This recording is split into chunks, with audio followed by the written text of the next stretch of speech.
السلام عليكم. وصفة النهاردة هي فراخ بالبصل بمكونات سهلة وريحة وطعم تحفة، هتتعمل في أقل من 10 دقايق. لو أول مرة تشوفونا ما تنسوش تشتركوا في القناة وتفعلوا الجرس عشان توصلكم وصفاتنا أول بأول. يلا بينا نبدأ. معانا 3 بصلات كبار متقطعين جوليان. أهم حاجة في الوصفة دي يكون البصل كتير، فممكن تزودي لو حابة. ومعلقة صغيرة من الثوم المفروم والملح والفلفل الأسود وبهارات الفراخ و3 فصوص حبهان و3 معالق كبار سمنة وعصير طماطماية كبير.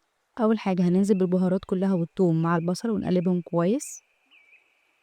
بعدين ننزل بالسمنة ونقلب برضو. بعدين نرص الفراخ. أنا استخدمت أوراق، ممكن تستخدمي فرخة كاملة لو حابة. هننزل هنا دلوقتي بعصير الطماطم وهنغطيها ونرفعها على نار البوتاجاز على نار عالية أول 10 دقايق. بعدين هنهدي النار لحد ما تستوي، هتاخد حوالي ربع ساعة أو تلت ساعة. بعدين ندخلها الفرن تاخد وش بس كده. جربي الوصفة ولو عجبتك متنسيش تقوليلي في الكومنتات.